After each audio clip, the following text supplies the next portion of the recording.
where to? Was that 60 Hawthorne or not then? From Liberty Street? I don't remember. Because No. From Liberty Street we moved what to was your next apartment? To Chapel Street, I think.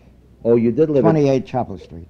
28 or 48? 48 was better already. Oh, 28. First it was 28. 28. I remember 28. Wexler's lived there. Was that brick tenement? The brick was in 48. No. The 48 was Lasco's. It was framed. Lasco. No. Frame was 28. Lasco's was a brick building, wasn't it? Yeah. Wait a minute. Yes, you're right. I'm sorry. I'm wrong. Oh, next to Lasco was a brick building. Yes. Next to Lasco. Yes. 28 was where Maffei lived. Maffei. Yeah. I'm sorry. You're right. So we lived in. This is when you lived with Maffei. Did they own the house at 28? Of course they owned it. I remember that house. 6 families, I think. Right. Because Mom would stop by even when I was a little kid and still greet them, and they were friendly. And so the whole history. I tell you the truth, it doesn't pay to go into that. Like what? Oh my goodness! Briefly. After when I worked in Chapel, we lived in Chapel Street, and then we had a chance to move in better. That was already in 48 Chapel Street. 48, right. That was already nicer. That was Lasco's house. Lasco's house. Right. That's right. And I was born there. That's right. Then I changed jobs.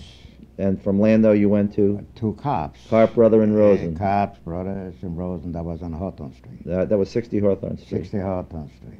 See, I didn't live that time. That's why I didn't live in 60 Hawthorne. But it's a whole history. I worked quite a while there. Oh, too much to talk. I mean it. Well, just summarize it for me. Because when I gave up the job by Lando, they gave me a better price in Cops. Right. And I went into work in Cops. You were the head man there. The head man, yeah. Thank God I was all over the head man.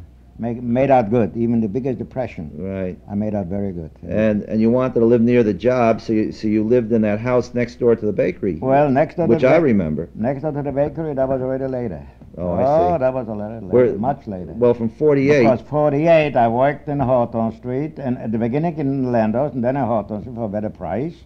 But as I worked on Hawthorne Street, I worked for Ichke Kopp. You remember Ichke Sure, Kopp? I remember him. Okay. And then Dave Kopp.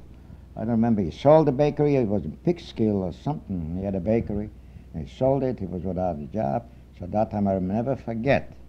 Ichke Kopp told me that his own cousin comes into work. Dave. This is Dave Carp who recently died? Dave Kopp took my job right. on Hawthorne Street. Right. See? Right. That was the story with 48 Chapel Street. Mm-hmm. See, there's no job. There was no other bakeries. I tried to work at other bakeries. It didn't go. It didn't work. I figured, well. Was that when you briefly worked in an Italian bakery too? When I worked in Italian bakery when I was at the beginning, that was without money. That was, for Buongiorno. That's the Buongiorno, the supermarket. Really? Buongiorno? Yeah. His father, I believe it was. You worked there for a while? Just help him out without money. Without money? Without money, I helped him out. He used to bring me plenty of wine, beer in the bakery, without money, just as a gesture. So what did you do for a job when you lost that job? That's just it. That's where the whole trouble started. There was no job to be gotten. I worked in near the Yale in town was a bakery. I worked a while. Didn't work out, so I really don't remember what happened that time. Yeah, where do you go? So I figured that's why I forgot to mention. A union was a must. Even like today, it's a must.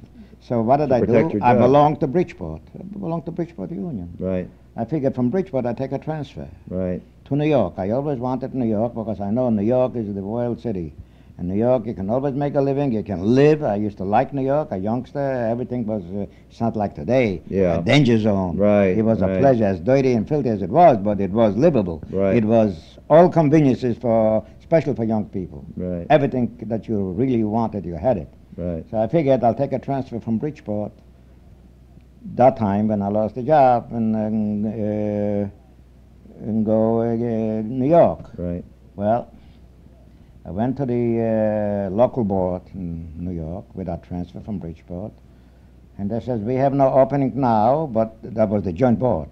Yeah. We have no opening now, but we can give you, we can transfer you into a different local. I think it was local 1 or local 3. I don't remember. Yeah. It wasn't local 100. Local 100 was a good Jewish local. Yeah. So there I couldn't get in. I think if I can get in there, and the other local is not as good. Right. So they gave me local 1 or local 3. I don't remember. I figured, no, I don't want it. So I took the transfer, tore it up, says, the hell with it, I'll look for work on my own. But till today, I'm sorry I didn't take it, because it just happened that this local one combined with other locals, and it grew up a very big union in New York. And I could make out good. You mean I could have grown up a New Yorker? Definitely. And I could even be have a good pension now. So where'd you go to work after that? That's again the same trouble. That's the time I was a baker, and I'm in New York. So at the beginning, I went to Zbydniow, right. Partners in the bakery. That's Uncle Izzy's older brother. Yeah, I went partners in the bakery for a while. I saw there wasn't too much doing, so I stepped out and I looked for work. And I think I don't remember, but I think that's the time where it started. Spring Valley, Glen Cove, Long Island. Oh, I see. You see? Right. See? And that time, that's right. So I figured, I'm in New York, and I went in business with Zbydniow, and I will be in New York. So it was summertime. So I gave up the apartment in 48 Chapel Street. Right. Moved to Coney Island. Oh, my. See? Moved to Coney Island. So I worked like this. I worked they gave me a job in Glen Cove, Long Island. And there, from Coney Island, to go by train to Glen Cove, Long Island, don't ask. You had to those days. You had to take the subway to Long Island Railroad, I think, into Pacific Street. Now, from Glen Cove, you went to work where?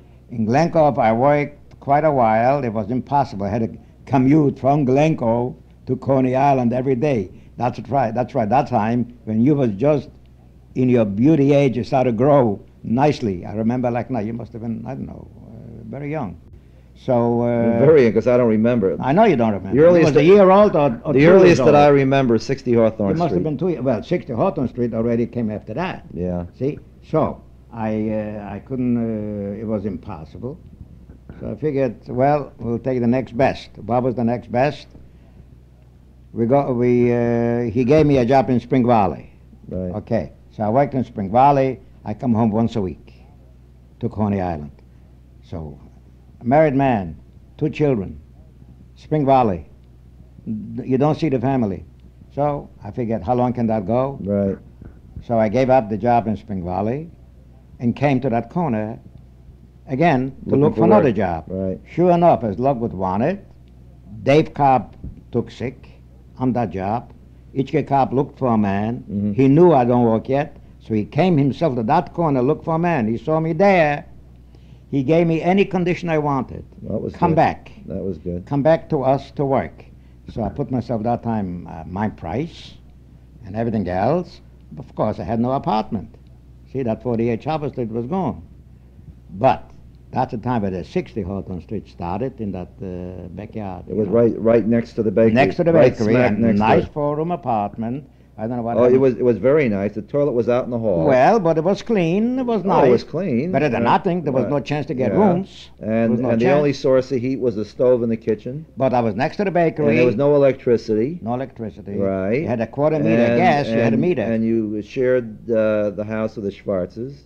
No, the Schwarzer was downstairs with Mrs. Itzo, remember? Itzo was next door. Next door. That's right. what we shared. Only 2. The toilet was in the back. Right. Cold apartments, of course, we had to heat it. But there was a gas, quarter meter, remember? Right. Used to put in a quarter. Right. Sometimes you don't put in a quarter in time. Yeah, well, the lights went out. No gas. Everything went out. You had to run downstairs, put in a quarter, again But you were working like a slave there, as I heard the story. You were working practically round the clock. By each car. You were like a fireman on call. But yes, because I wanted to make a few bucks. You were making money though. Yeah, right. After I finished my work, Ichke was knocks on my window at 3 o'clock, 4 o'clock in the morning. Right Sam, next to the bakery. Yeah, next to the bakery. Sam, I don't feel good. Would you please come in and do some work for me?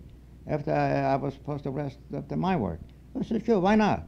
I came in and he paid me well that time. Well, you were a young horse, so you could work then. Right. He paid me well, and I liked it, and I made a nice few bucks over there. And that's where I got that apartment in that 60 Hawthorne Street. Right. So that's how we come to live there. And I remember you were doing so well that you acquired your first automobile. Right. Remember my Model T Ford? That Model T that was parked right next to the house. A machine. 1923. 1922. 22? I thought it was 23. The car I bought in 23. Oh, forgive me. Okay. But the car was a 1922 Ford. I see. Oh, I remember that car. 6 months old.